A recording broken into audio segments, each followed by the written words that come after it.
السلام عليكم. اللهم صل وسلم وبارك على سيدنا محمد وعلى آله وأصحابه أجمعين. يا صباح التفاؤل، يا صباح الأمل، يا صباح النشاط والورد والياسمين والرزق والسعادة والهنا على أطيب قلوب في الدنيا. ازيكم عاملين ايه؟ ان شاء الله بإذن الله فيديو النهاردة جميل جدا كده ويشرح القلب زي ما انتم شايفين. الله أكبر. المنظر يعني بيتكلم عن نفسه. منظر كده الصراحة ما شاء الله يشرح القلب كده. الله أكبر. ده بقى حبيب قلبي كده صلاة الجمعة كده قدام البيت، عشان قدام بيتنا على طول الجامع ما شاء الله يعني. هو الجامع يعني صغير شوية، فبقيت الناس يعني بيصلوا بره. شايفين بقى زقرودة أو الصلاة هي اللي لابسة أحمر دي، ودي زميلتها اللي جنبيها بقى هي اللي لابسة أصفر، هي يعني بنت الجيران يعني زمان يعني نفس الناس سبحان الله. سبحان الله في نفس السن يعني. أو بيصلوا هوتي، كل واحدة بقى واقفة جنب باباها كده بيصلوا. هي رافضة على كده بتصلي يعني بتشوفنا بنعمل ازاي وتعمل زينا وكده. بس هي بقى هنا ان في وسط زيطة وناس وبتاع، فما هي مستغربة للمنظر، فمش شدية للمنظر يعني، فعمالة تتفرج على المنظر فمش منتبهة يعني للصلاة وكده. دي مهما كان يعني طفلة برضك مش مدركة قوي برضك، بس بكون معايا بقى بتقلدني، بتشوف اعمل ازاي وبتعمل زيي، وبتجيب السجاد او بس بتسمع الأذان تجيب السجادة والمصلية وتصلي لوحديها. طبعا دلوقتي بعد ما خلصوا بقى الصلاة بيلموا كده بقى الحسر اللي هي زي السجاد دي، وبيوسف بقى كانوا واقفين مع جيران كده بيدردشوا مع بعضيهم. انا هنا الحمد لله جيران كويسين جدا، طيبين جدا واخلاق وادب يعني، الحمد لله الحمد لله. طبعا اهم حاجه يعني الجيران، الحمد لله. دلوقتي كده يا حبايبي كده دي الروتين كده كانوا الصبح. هنفض كده انتري النهارده يعني، هي روتين يومي مش همسح بقى ولا، يا دوبك كده هكنس كده واروق الدنيا كده. ما كانوا بيلعبوا بقى وهنا كان نايمين هنا بيناموا هنا في الصاله عشان الهوا وكده طبعا الأوض دلوقتي تبقى حر. فكل ده كنت بعمله بقى الصبح. طبعا انا صحيتهم كده قلت لهم بقى يلا بقى يلا عشان يشطفوا كده قبل صلاة الجمعة، ياخدوا لهم شاور. هي شاور كده باللغات كده بالانجليزي يا مرسي. المهم بقى وكنت لسه حضرتهمش بقى الفطار بقى هعمله ايه بعد، لا بعد الصلاة ان شاء الله. رحت عملت لهم بعد الصلاة عشان مش هيلحقوا يفطروا بقى وكده. فالمهم كده قلت بقى اروق بقى الدنيا كده واعملها كده قبل ما اجهز بقى الفطار. طبعا لسه بقى التنظيفات العميقة لسه بقى جاية بتاع العيد بقى لسه. يعني تنظيف عميق عميق يعني من الاخر يعني. لازم نجيب من الارض كده السقف كده، ناخدها غسل، ما نعملش كده ما نحسش نعيد. حتى لو نضفين ومروقين قبلها ب5 ايام لازم نعمل كده، حتى لو الدنيا فله كده. هنا السجاد بقى انا مش هغسله على العيد، لقيته نضيف زي الفل، فلسه عاملاه على العيد فلقيته نضيف. قلت لا عشان ما يتبهدلش، انتوا عارفين كتر غسيل السجاد بيتبهدل، فمش هغسله. هنا كده كنست السجاده و... والمها واكنس تحتيها يعني كده ما شاء الله تخينه فتقيله كده، فما شاء الله يعني ايه تلقى تحتها نضيف، بتفضل زي ما هي مفيش تراب ولا اي حاجه بتنزل تحتيها. بس طبعا كان احس ان انا روقت. برضه كنت حاجه كده الواحد يحس ان كنس وروق.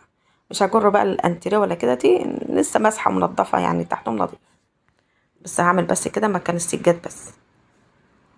اشتغل كده بقى هكنس بقى كده الدنيا كلها. فالنهارده لازم بقى نعمل كده غدوه كده حلوه، عشان النهارده طبعا الجمعه يعني عيد، نعمل كده اكله جميله. بس ما فيش لحمه بقى، مش هنعمل اكله حلوه، لا هنتصرف كده وهنعمل احلى طاجن، احلى اكل واحلى اكلات تعمليها. يعني بربع كيلو لحمه مفرومه هنعمل احلى اكل. انا مش عارفه احنا في العيد بقى هنبقى فيه لحمه ولا مفيش، ولا هيبقى عيد سمك ولا عيد فراخ ولا يقضيها سمك ولا قضيها فراخ. مش عارفه. يعني الحمد لله على كل حال. انا خلصت كده فرشت، والله عملتها يعني. الطاجن كان جميل جدا كده، الطبيخ كان روعه، وريحتها كده كانت مفحفح، ما عملتهاش بالبصل خلاص بالثوم كده ريحتها كانت فظيعه. هحوش بقى السنجده بقى التانية. انا فرشتها خلاص كده تمام. بس قلت كده هكنسها برضه كان فيها تراب ولا فيها حاجه. يلا بينا يا حبيب قلبي نصي نعمل اللايك، يلا بقى لايكات كتير كده للفيديو والاشتراك في القناه. يلا في شير كده للفيديو، وتعليقات الجميله العسل بتخلينا نستمر. شكرا لكم جدا. انا كنت قبل ما اكنس بقى الصاله هنا واروقها، فتحت لهم اوضه النوم بتاعتهم وهويتها بقى فتحت لهم الشباك عشان الشمس تدخل كده وتتهوى، وروقت المسراية كده وكنستها والدنيا بقت فله. بقى خلصت السجاده فرشتها. اعمل بقى الجنب التاني كده. خلاص الدنيا هنا كده تمام، روقت هنا الدنيا. هوش بقى اوضب بقى الفرشه كده بتاع الركنه، وهوش السجاده واكنس هنا. بعد ما اخلص هنا تبقى هعمل بقى الصاله اللي بره. الدنيا كده بقت زي الفل.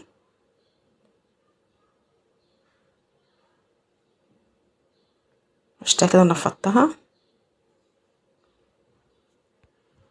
وبرضك مش هرجر الركنه يعني تحتها نظيف.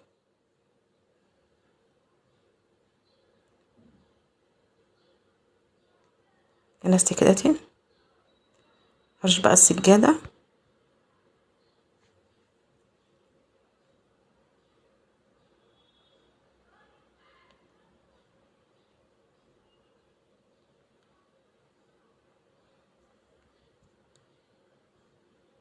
كده الدنيا تمام. كنت قلت الغسالة اخليه بعد ما اعمل الاكل ومش عارفه ايه، قلت لا عشان ما كسلش، لا هلمهم اطبقهم وانا واقفه كده على طول سريعا سريعا كده. كمان مش هقعد بقى اطبق واقعد وكده عشان ما اكسلش واسرح كده في القعده وانا واقفه كده على طول. شايفين بقى الدنيا بقت سهله ازاي؟ اعمل كده واطبق وانا واقفه كده على طول، ولا اجر الكنبه ولا اشيل الكنبه، الواحد رايح جاي براحته كده. حلو كده ما شاء الله الحمد لله.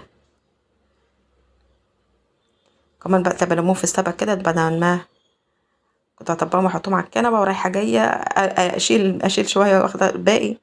كده كلهم بقى في قفص واحد كده وننجز كده على طول. وبعد ما لميت الغسيل ده لميته بعد ما روقت بقى الشقه كده وخلصتها. وبعد كده بقى رحت جهزتهم الفطار. عملتهم كده الفطار الشعبي، بطاطس بقى على بتنجان، على بتنجان مخلل، على الطعميه، على الفول و... وحبة سلطة، وكان جبنة وبيض. خلاص بقى كده بعد ما خلصت الفطار بقى مسكت الغدا على طول.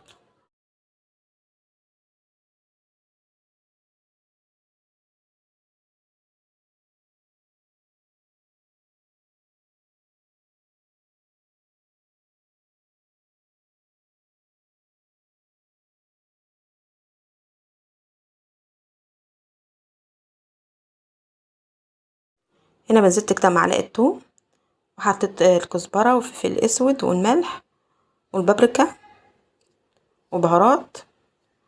ودبك التوم معايا كده ريحته طلعت، ما سيبهاش حتى يصفر. ونزلت كده باللحمه المفرومه، ودبك لونها كده بدأ يتغير. هنزل بقى بالطماطم واسيبها تتسبك خالص. وانا هعمل الفاصوليا سلقه سوا كامل. لازم سوا كامل، لو حطيتها كده نص سوا مش هتستوي في الطماطم مهما يعني سبتها. نزلت كده معلقه هريسه كنت نسيت احطها. طبعا خضار تحطيه اي نوع خضار. عاوزه تعمليها طاجن في الفرن حطها في الطاجن وحطها في الفرن. ما اخدش معاكي 5 دقايق عشان حاجه كلها مستويه. وعملت معاها حبه رز وحبه سلطه. الحمد لله رضا. شايفين الجمال؟ لحمه مفرومه باينه وزي الفل. ان شاء الله فيديوهات احسن واحسن، ومع الف سلامه حبايبي.